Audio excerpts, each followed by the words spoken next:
트럼프가 시장한테 패배했다. 그 부분적으로는 맞아요. 국채금리 뛰는 걸 보고서 이거 안 되겠는데 하고 후퇴한 거는 맞는데 그럼 정말 후퇴하고 앞으로 안 건드릴까요? 네, 요건 한번 생각을 해보셔야 될 겁니다. 지금 하도 말이 많이 바뀌고 관세에 대해서도 막 예측 불허에 그냥 막 이상한 행동들이 막 튀어나오다 보니까 그게 이제 트럼프의 어떻게 보면 협상의 기술이기도 해요. 상대방을 정신 못 차리게 만드는. 지금은 그러다가 보니까 자기네 편이 혼동을 하게 돼요. 그러니까 자기가 기업을 이끌 때는 그런 식으로 했을지 모르겠는데 지금 국가를 이끄는 상태에서 그렇게 하다 보니까 오히려 자기네 내각 내에서도 내분이 뭐 지금 발생할 정도잖아요. 관세가 아니면은요 수출 통제라든지 또 다른 걸 가지고 무언가를 또 할 수 있거든요. 그런 것들까지도 종합적으로 좀 고려를 해서 장기적으로 한번 분석을 해봐야 되는데 국가 전체 체력으로 봤을 때 미국이 더 유리한 상태에서 모든 거를 움직일 수 있지 않을까.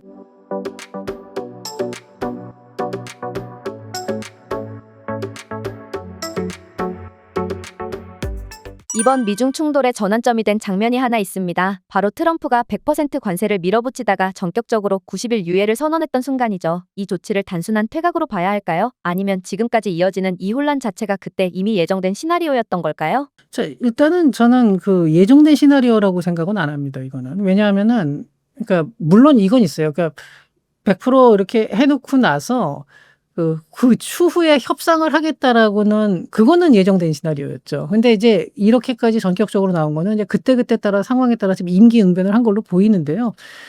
트럼프가 지금 하도 말이 많이 바뀌고 관세에 대해서도 막 예측 불허에 그냥 막 이상한 행동들이 막 튀어나오다 보니까 그러니까 그게 이제 트럼프의 어떻게 보면 협상의 기술이기도 해요. 상대방을 정신 못 차리게 만드는 또 기술이기도 한데 지금은 그러다가 보니까 자기네 편이 혼동을 하게 돼요. 그러니까 자기가 기업을 이끌 때는 그런 식으로 했을지 모르겠는데 지금 국가를 이끄는 상태에서 그렇게 하다 보니까 오히려 자기네 내각 내에서도 내분이 뭐 지금 발생할 정도잖아요. 근데 그렇게 되는데 그럼에도 불구하고 말을 그렇게 바꾸고 예측하기 어렵지만 단 그래도 저는 제가 보기에는 트럼프가 지금 전혀 그 변화가 없이 일관되게 밀어붙이는 걸 두 개로 보고 있습니다. 첫 번째가 중국 견제라는 거. 뭐 견제라는 표현을 써야 될지 압박이라는 표현을 써야 될지 아니면은 중국 뭐 누르기로 해야 될지 모르겠지만 제가 중국의 대중국 강경 자세 이거 하나만큼은 명확하고요.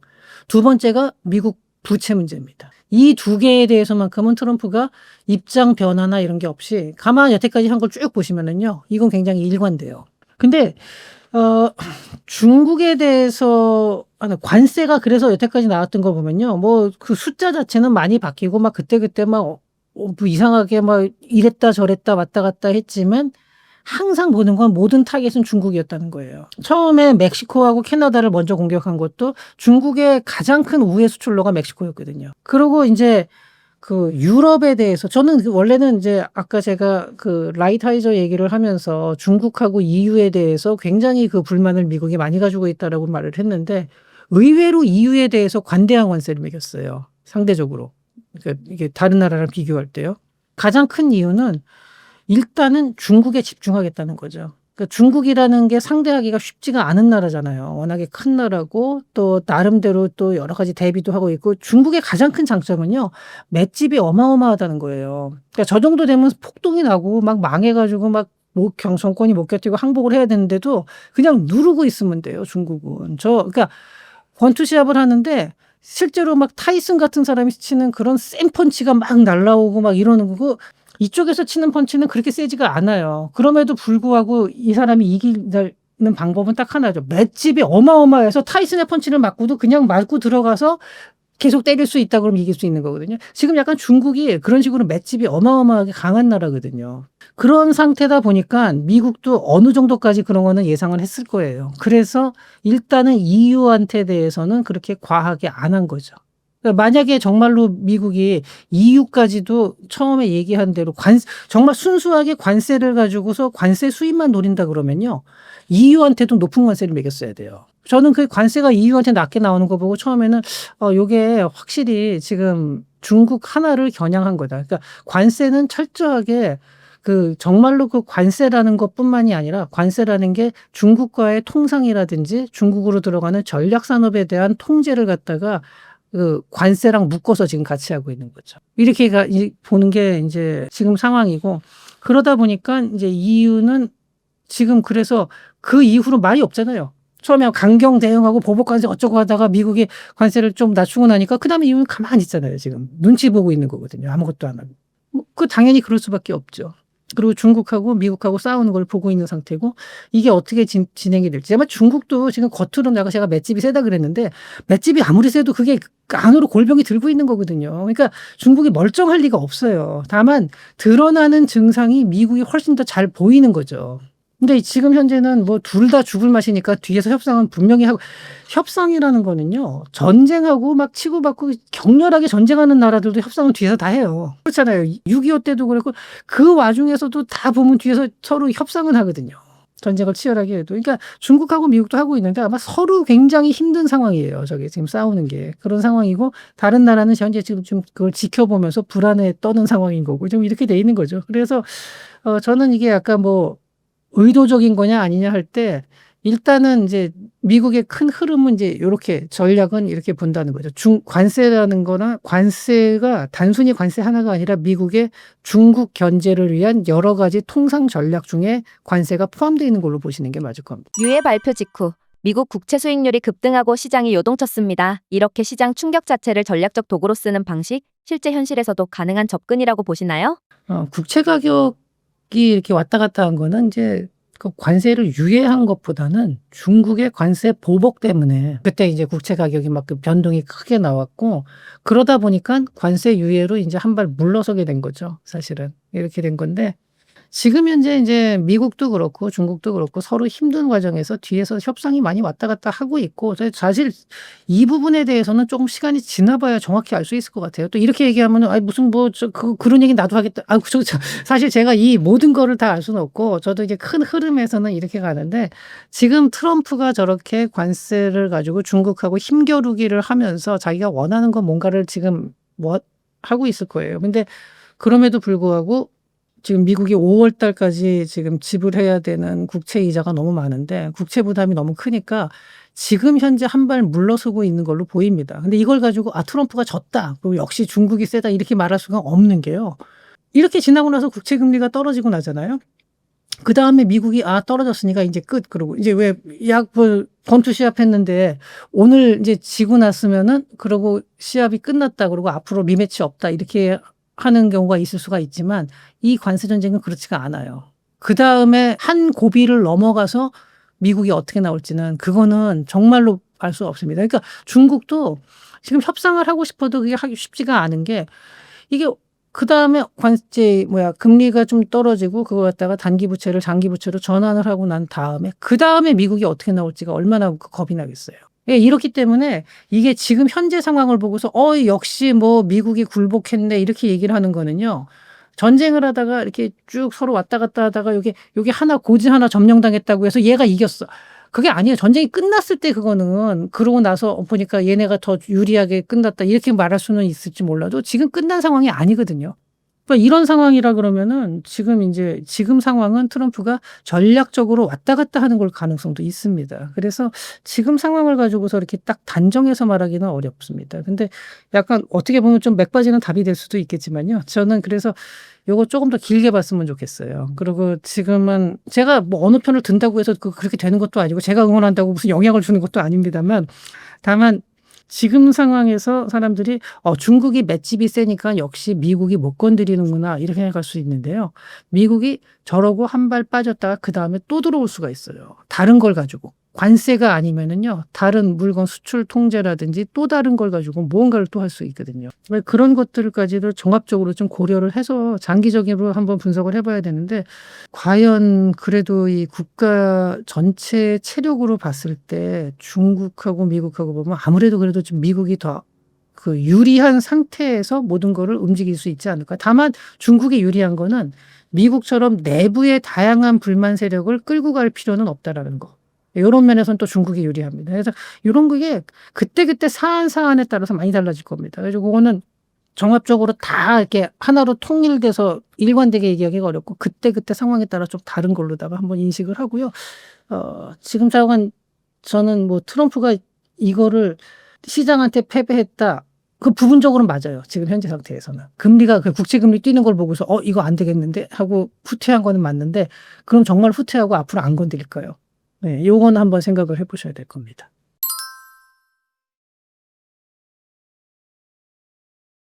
미국 내부를 보면 달러는 강하게 유지하고 싶고 금리는 낮추고 싶고 국채는 계속 팔아야 하는 상황인데요. 이런 정책 구조가 실제로 동시에 가능한 조합일까요? 그래서 제가 말씀드리는 게 이게 동시에 한꺼번에 잘 안 돼요. 그러니까 그때그때 상황에 따라서 트럼프는 계속 바꾸는 거예요. 근데 이번에도 보면 언론에서 논조가 이렇게 하니까 중국이 더 센 거 아니야? 이렇게 나오는 사람들도 있는데 이게 누가 더 세고 누가 더 약하고 지금 이렇게 평가하는 것 자체가 스포츠 시합에서야 점수 한 점 더 내면 이기는 거죠. 하지만 이건 무역 전쟁은 그런 게 아니거든요. 근데 지금 현재 상황을 보시면은요. 중국은 방어하는 입장인 것만큼은 분명해요. 그리고 미국에서는 때리다가 이거 안 되겠는데 이러다가 야 우리 전이 지금 불만이 많아. 그럼 잠깐 멈추고 화해를 했다가 언제든지 공격을 시작하고 언제든지 무언가를 시작하는 포인트는 미국이 쥐고 있어요. 중국이 가지고 있는 게 아니거든요. 지금 현재는. 그리고 사람들이 뭐 미국 국채를 뭐 중국에 판다. 그거 아직 중국이 안 쓰고 있거든요. 근데 국채를 왜 안 파냐면요. 이게 만약에 중국이 이거는 여기서부터는 제 추측인데 요거는 뭐 저하고 의견이 다른 분들도 있겠는데요. 설령 다르다 하더라도 뭐 너무 이렇게 인신공격을 하지 말고 하나의 그냥 시나리오 정도로만 생각해 주시면 되는 게 국채를 판다 그러잖아요. 아마 이번에 이제 애킨스가 SEC 위원장으로 취임을 했는데 스테이블 코인의 여러 가지 활용도를 넓히고 규제를 풀어주고 그다음에 각 미국에 있는 뭐 대형 IT 기업들 뭐 아마존이라든가 이런 데서도 스테이블 코인을 발행할 수가 있거든요. 그쪽에서 담보로 삼는 게 미국 국채입니다. 그래서 지금보다 만약에 작년에도 US 테드 하나가 사모은 그 미국 국채가 어마어마했거든요. 그러니까 그런 식으로 스테이블 코인을 활용을 한다 그러면요. 국채 공격은 충분히 막아낼 수가 있어요. 그러니까 그거는 생각보다 큰 카드가 아니라는 거죠. 그러니까 물론 중국도 뭐 그 외에도 다양한 카드가 있겠죠. 중국이란 나라가 그렇게 허술한 나라가 아닌 것만큼은 분명합니다. 굉장히 규모도 크고 기술력도 이번에 딥시크에서 나타났듯이 중국도 그렇게 뭐 이렇게 아주 약한 나라는 아닌 건 맞지만 과연 지금 현재 상황을 봤을 때도 그렇고 종합적인 걸로 봤을 때 미국하고의 지금 현재 관세 전쟁이라든지 여러 가지로 보면요. 중국이 지금까지는 그래도 잘 버티고 있다지 중국이 주도권을 쥐고 있다라고 보기는 어려워요. 예, 이제 그런 점들을 좀 종합적으로 보면서 했으면 좋겠고요. 자꾸 사안 하나하나에 따라서 사람들이 역시 이거다, 이거다. 보면요. 언론에서도요. 그러니까 말이 자꾸 바뀌어요. 며칠 전에는 이제 뭐 이렇게 해가지고 전 세계가 벌벌 떤다. 이러다 이번에는 미국이 뭐 트럼프가 뭐 물러섰다. 트럼프가 이 상태로 유지 못한다. 지금 당장이야 그렇죠. 한두 달 지난 다음에 어떻게 될지 어떻게 알겠습니까? 이거는 조금 더 좀 길고 정확하게 그러니까 미국이란 나라의 현재 전략이 뭐냐. 일관되게 밀어붙이는 게 제가 보기에는 딱 두 개거든요. 국가 부채하고 그리고 중국 견제. 그다음에 그러면은 국가 부채라는 거는 저는 해결 방안으로서는 아마 조만간 스테이블 코인하고 비트코인을 가상화폐를 갖다가 충분히 활용하면서 미국 국채의 그러면은 가격을 이제 그러니까 금리를 떨어뜨리는 거죠. 그럼 이자 부담이 확 줄어드니까. 뭐 이런 식으로 그리고 단기 부채를 장기 부채를 싼 이자로 국채로 전환을 하고 이런 식으로 하면서 좀 완화시켜 나가고 중국에 대한 압박은 트럼프 임기 내내 4년 동안 갈 겁니다. 이거는. 그러니까 일시적으로 끝나는 게 아니에요. 이거는. 그러니까 요렇게 생각을 하고 중국에서 그러면은 앞으로 4년 동안을 어떤 식으로 협상을 하면서 버틸 수 있고 미국하고의 관계를 틀어지지 않게 하면서 어떻게 끌고 나갈 건지 한번 요런 것들을 좀 장기적으로 보셨으면 좋겠습니다. 예. 그래서 지금 당장은 그게 어떻게 된다라고 정확하게 딱 말씀을 드리기는 어려워요. 장기적으로 어떻게 될 거다. 시진핑 정권이 뭐 불안정하다는 얘기도 있고 뭐 다양한 얘기들이 있는데 중국 내부 사정이 생각보다 그렇게 명쾌하게 알려지질 않아요. 중국에 대해서 뭐 중국 상황이 지금 어떻다 뭐 이렇게 말씀하시는 분들도 많은데 사실 그분들의 얘기가 자꾸 엇갈려 가지고 사람마다. 그래 가지고 저도 제가 뭐 이렇게 중국 내부에 무슨 소식통이 있는 게 아니기 때문에 저도 그런 거는 자세히는 모릅니다만 과연 이번 주도권 자체는 확실히 미국이 쥐고 있는 것만큼은 명확합니다. 네. 최근 트럼프는 미국만 손해보고 있다. 달러 패권은 재앙이라는 발언을 거침없이 이어가고 있습니다. 정말 트럼프는 지금 무언가를 몰라서 이러는 걸까요? 아니면 실패할 걸 알면서도 부숴야 산다는 신념으로 밀어붙이는 상황일까요? 저는 트럼프 말은 그냥 무시했으면 좋겠어요. 이 사람 뭐 부숴야 된다. 이게 말이 되는 소리예요. 뭘 부셔요. 이런 거는 그냥 이 사람이 하는 얘기가 지금은 보면 굉장히 다양한 얘기를 하면서 사람들한테 막 공포를 줬다가 또 약간 안심을 하게 했다가 이러면서 이게 하나의 큰 틀의 협상이고, 그러니까 일관되게 유지하는 거 있죠. 그거를 보면 돼요. 그러니까 아까 제가 이제 가장 핵심적인 거는 중국 견제하고 미국 부채라 그랬잖아요. 그리고 미국 부채 내에서는 이건 뭐 재정 적자 얘기도 있지만 또 이제 무역 수지 균형 어느 정도 이게 불균형을 완화하겠다라는 생각도 있어요. 그 틀에서 우리한테 가장 큰 영향을 주는 거는 역시 무역 수지 쪽이죠. 근데 이렇게 되는 거고요. 그 뭐 다른 나라도 마찬가지겠지만 그러다 보니까 이제 그런 큰 흐름을 보는 거고요. 그 정말로 경제를 파탄을 내고 뭐 이럴 그렇게 해 가지고 어떻게 미국이 운영이 돼요. 아무리 트럼프가 뭐 저기 자기가 자기 신념대로 밀어붙이는 성향이 강하다 하더라도 2년 내년 말에 중간 선거가 있을 뿐만 아니라 그러려면요. 내년 말에 가서 하면 당연히 늦고요. 아무리 못해도 잠깐 올해 한 하반기부터는 뭔가 이렇게 좀 경제를 바로 잡아야 돼요. 그리고 저렇게 공화당 내에서까지 분열을 일으키면서 지지를 잃어버린다 그러면요. 국정 운영을 못 합니다. 앞으로. 그러니까 그런 거를 종합적으로 봐서 트럼프가 생각하는 게 큰 틀에선 이거고 그다음에 트럼프가 움직일 수 있는 옵션은 이런 거구나. 이렇게 인제 보고서 가야지. 지금 이런 말 뭐 "부셔야 산다." 이게 무슨 뭘 부셔야 살아요. 그 말도 안 되는 얘기죠. 그러니까 이런 말 한마디 한마디에는 너무 인제 우리가 흔들릴 필요는 없을 것 같습니다. 관세 충격에 이어 국채 투매, 소비 둔화, 금리 불안까지 겹치면서 일각에선 이건 21세기판 대공황 시나리오 아니냐는 우려까지 나오고 있습니다. 우연한 연쇄 반응일까요? 아니면 의도된 흐름일까요? 국채 투매를 의도적으로 유도할 유의는 전혀 없어요. 트럼프도 재산이 엄청나게 많은데 그중에 상당수가 미국 국채거든요. 이거를 뭐 자기가 이렇게 의도적으로 투매를 유도할 요인은 없죠. 물론 뭐 그래 놓고 뭐 "나중에 다시 올리면 되지 않냐." 이렇게 말을 하는 사람들도 있을 수는 있는데 아니 뭐하러 그렇게 해요. 아니 자기가 그 투매 막 떨어지니까 없어 가지고 떨어뜨려 가지고 잔뜩 산 다음에 올린 것도 아니고 지가 가지고 있는 재산을 갖다 일부러 그렇게 손해 보게 만들 이유가 뭐가 있어요. 그리고 이렇게 되면요. 미국 국채에 대해서는 이거 당장 5 월까지 뭐 갚아야 되는 이자가 제가 정확한 액수는 잊어버렸는데 엄청나게 많거든요. 그 이자 비용만 해도 하루에 이거 막 몇 조 원씩 나오고는 이 상황인데 이거를 투매를 유도한다? 글쎄요. 그건 아닐 것 같고요. 제가 뉴욕 타임스에서 나온 건데 이제 작년에 트럼프 대통령의 재산 내역을 보면요. 채권 투자액이 1억 2,500만 달러. 그러니까 약 1,780억 에서 4억 4,300만 달러. 그러니까 6,310억 원. 그러니까 정확하게 모르고 이게 추정을 한 건데 액수 범위가 되게 넓죠. 그러니까 수천억 대의 그 채권을 가지고 있는 사람인데 뭐 그 사람이 글쎄요. 그럴 것 같지는 않습니다. 이거는 그냥 이 여러 가지를 하는 과정에서 관세를 가지고 이제 움직이는 과정에서 지금 뭔가 좀 삐걱거린 것도 있고 실제로 내각에서도 사람들끼리 지금 뭐 서로 의견이 잘 엇갈리잖아요. 지금 베센트하고도 그렇고 뭐 베센트하고 나바로 그리고 머스크가 또 나바로에 대해서 아주 굉장히 막 악담을 쏟아내고 막 이랬었는데 그러니까 이런 정도로 지금 혼선이 좀 있는 상황이라고 보는 게 더 합리적일 거로 생각이 됩니다. 물가는 오르고 소비 심리는 위축되고 채권 시장도 불안하다는 보도가 이어지고 있습니다. 지금 시점에서 진짜 더 위태로운 쪽은 미국일까요? 중국일까요? 이것도 뭐 아까 얘기한 거는 같은 맥락으로 보시면 될 겁니다. 그러니까 사실 타격은 중국이 더 크다고 봐야 돼요. 그러니까 수출하는 쪽이고 그다음에 그러니까 소득 자체도 미국이 훨씬 더 많고 이러니까 당연히 타격은 중국이 큰데 다만 중국은 버티는 힘이 훨씬 세요. 막 사업 그게 부도가 나고 뭐 미국으로 수출하는 회사를 다 도산하고 막 이렇게 해도 그냥 눌러 놓으면 돼요, 중국은 이게. 근데 미국은 이제 그게 아닌 거죠. 그래서 한마디로 중국의 맷집이 너무 센 거예요, 지금. 미국이 하다 보니까. 아마 요번에도 아마 그런 것들이 작동하지 않았을까. 아마 중국의 저 정도의 반발까지는 예상하기 어려웠을 거예요, 미국도.